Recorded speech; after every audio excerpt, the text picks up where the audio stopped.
Salam profit untuk semua trader base. Kali ini saya akan trading di pair USD Jepang Yen. Seperti biasa, tandai base di time frame H4. Ini adalah base-nya yang merupakan base sell potensial karena sebelumnya pernah direspon oleh market. Dan ini adalah respon yang pertama. Sekarang ini adalah kedatangan yang kedua. Dan jika kita lihat di time frame H1 ini, market sudah merespon dengan membuat setup sell dominan break. Ini adalah candle dominannya dan ini adalah candle yang breaknya sebagai candle konfirmasinya. Lalu gunakan garis Fibonacci. Level Fibo 0 diletakkan di harga terakhir di dalam trend atau di shadow, dan level Fibo 100 di body candle pair yang break candle dominan. Saya akan langsung entry sell di sini. Lalu pasang stop loss masih sama, yaitu di kisaran level Fibo 0.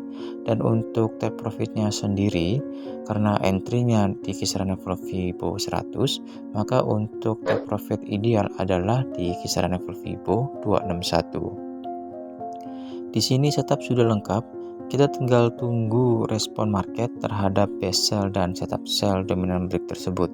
Jika market merespon, minimal harga akan turun ke level Fibo 161 dan bonusnya bisa sampai ke level Fibo 261 atau bahkan sampai ke level Fibo 423 selama tidak terbentuk setup pembalikan.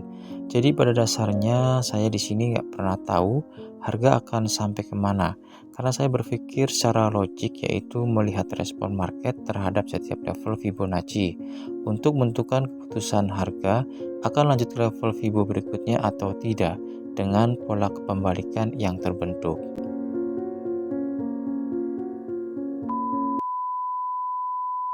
A few moments later. Pergerakan harga berikutnya di sini harga merespon setup sell dominan break tersebut.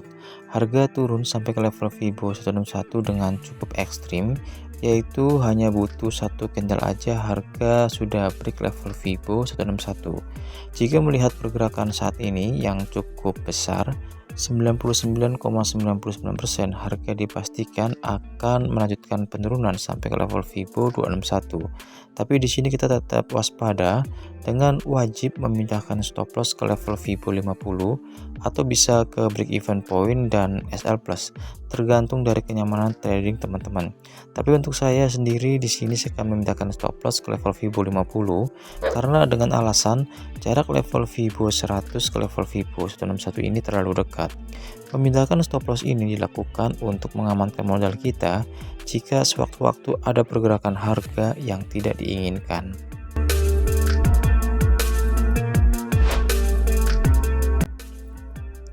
Pergerakan harga berikutnya di sini harga sudah turun ke target take profit ke level Fibo 261, tapi karena spread harga tidak ke-trigger, lalu harga naik kembali. Kenaikan harga ini disebabkan oleh base buy di time frame 4 yang menjadi penghalang harga.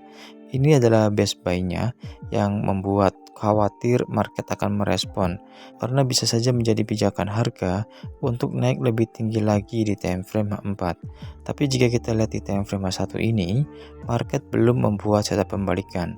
Jadi saya hanya akan menganggap pergerakan ini hanyalah sebuah koreksi saja. Pergerakan harga berikutnya di sini harga turun sampai ke level Fibo 261. Jadi di sini saya putuskan untuk take profit karena khawatir harga akan merespon base buy di time frame 4 ini. Ada banyak yang bertanya kenapa menggunakan risiko yang cukup kecil yang profitnya hampir lebih banyak di bawah $100. Kalau yakin dengan tekniknya harusnya merisikokan lebih besar lagi agar mendapatkan profit yang lebih besar lagi. Jawabannya adalah masalahnya ada di mental. Yang pertama, modal saya tidak terlalu besar, dan yang kedua, toleransi saya terhadap loss hanya maksimal di kisaran 2 jutaan aja per entry. Kadang juga saya udah gak nyaman kalau merisikokan di atas 1 juta. Di 2 jutaan ini aja saya sudah tremor karena biasanya saya akan selalu memantau market dengan risiko yang besar. Karena dengan risiko yang besar yang melebihi toleransi loss saya biasanya akan lebih sering untuk memantau market. Makanya lebih banyak risiko saya itu di kisaran 500.000 lebih aja. Jadi kalau teman-teman misal udah nemuin feel-nya di teknik ini dan memiliki modal besar, Teman-teman bisa improvisasi sesuai dengan kenyamanan dan kebutuhan teman-teman.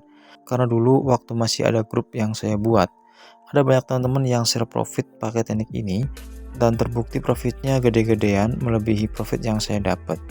Yang share di video-video saya adalah pengalaman saya trading, yaitu sebuah konsep teknik trading yang simple, yang prosesnya bisa teman-teman pelajari.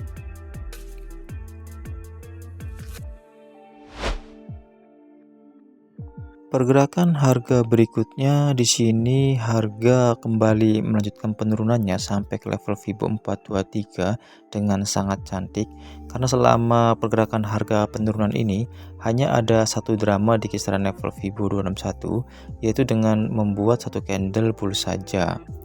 Jika kita lihat di time frame H4, di time frame H4 ini base potential ini sangat baik direspon oleh market sehingga harga turun sampai ke level Fibo 423, dan kita bisa lihat di sini di time frame H1 selama penurunannya tidak terbentuk serta pembalikan sama sekali, sehingga untuk teman-teman yang mengatakan bagaimana saya bisa hold sampai ke target take profit misal di level Fibo 261, yaitu acuannya dengan melihat respon market terhadap setiap level Fibonacci. Karena selama market tidak membuat setup pembalikan, maka kita bisa hold posisi sampai ke target take profit sesuai dengan target take profit yang teman-teman gunakan atau yang teman-teman targetkan. Oke, berikutnya seperti biasa saya akan memberikan ulasan untuk pergerakan menarik market di hari Senin, karena selain di pair mayor, teknik ini bisa digunakan di semua pair dan di semua market. Penggunaan di pair mayor yang sering saya lakukan itu hanyalah sebuah kebiasaan saya saja yang lebih sering atau lebih suka trading di pair mayor. Jadi teman-teman bisa menggunakan di market manapun selama analisa yang teman-teman gunakan menggunakan candlestick. Di pergerakan hari kemarin ada market Bitcoin yang cukup cantik untuk pergerakannya, karena di sini terdapat best buy. Ini adalah best buy-nya. Best buy ini direspon oleh market di time frame 1 dengan market menyentuh best buy tersebut dengan membuat setup buy dominan break. Ini candle dominannya dan ini adalah candle yang breaknya. Yang jika kita gunakan garis Fibonacci, harga naik saat ini sampai ke level Fibo 423 tanpa drama. Setupnya sangat cantik sekali jika kita melihat pergerakan harga di market Bitcoin ini. Ini membuktikan jika teknik ini bisa digunakan di semua market, baik itu market Bitcoin, market emas, oil, atau apapun yang teman-teman sedang pantau, bahkan mungkin saham. Teman-teman hanya tinggal melihat atau mempelajari kebiasaan marketnya merespon teknik ini. Misalnya di time frame tertentu market lebih merespon teknik ini, maka bisa teman-teman gunakan. Karena itu untuk teman-teman yang trading di luar market yang biasa saya tradingkan, teman-teman hanya perlu meriset untuk mengetahui bagaimana respon market terhadap teknik ini dan kebiasaan-kebiasaannya. Berikutnya, pergerakan menarik berikutnya ada di pair pound sterling Jepang yen. Kita bisa lihat di sini di time frame 4 untuk pair GBP Jepang yen. Di sini kemarin market merespon best buy ini. Sebelumnya saya sudah membuat analisa market akan merespon best buy atasnya, yaitu di channel satunya lagi, di channel Forex Poim yang biasa saya upload setiap pagi. Untuk teman-teman yang ingin melihat ulasan atau gambaran market setiap pagi sambil ngopi, teman-teman bisa melihat channel saya satunya lagi, yaitu sebuah ulasan market yang saya buat setiap pagi. Kita akan lihat di sini di time frame 4. Awalnya saya menandai best buy ini tapi tidak direspon oleh market dan best buy ini di break, artinya best buy ini tidak bisa digunakan lagi. Market merespon best buy bawahnya, yaitu di sini. Dan jika kita lihat di time frame 1, market di sini merespon best buy tersebut dengan membuat setup buy dominan break. Ini candle dominannya dan ini adalah candle yang breaknya. Kita bisa gunakan garis Fibonacci. Jika kita gunakan garis Fibonacci, di sini terdapat setup full margin, yaitu ada base di dalam setup yang bertepatan dengan level Fibo 50 yang juga direspon oleh market. Setelah setup buy dominan break tersebut, harga koreksi ke level Fibo 50 yang merupakan base di sini, base full margin, dan base-nya direspon oleh market, dan harga naik saat ini melebihi level Fibo 161. Hampir ke level Fibo 261 tapi belum sampai harga membuat koreksi kembali. Selama tidak terbentuk setup pembalikan yaitu setup sell CB1 atau dominan, maka market masih berpotensi untuk naik sampai ke level Fibo 261. Jika teman-teman hold posisi dan mendapatkan entry di pair pound sterling Jepang yen ini, teman-teman bisa memintakan stop loss yang awalnya di level Fibo 0 bisa ke level Fibo 50 atau ke BEP sesuai dengan kenyamanan trading teman-teman. Pada dasarnya setiap hari itu terdapat setup jika teman-teman memantau lebih banyak pair. Kenapa saya jarang entry? Karena saya memang biasanya entry-nya hanya di pair mayor, di crude oil dan di gold saja, sehingga saya jarang sekali mendapatkan entry setiap harinya. Tapi pada dasarnya jika teman-teman tipe yang lebih suka memantau banyak pair atau banyak market, maka setiap harinya selalu ada peluang untuk entry. Oke, sekian videonya, semoga bermanfaat dan semoga semuanya selalu diberkahi dengan profit konsisten. Terima kasih untuk semuanya.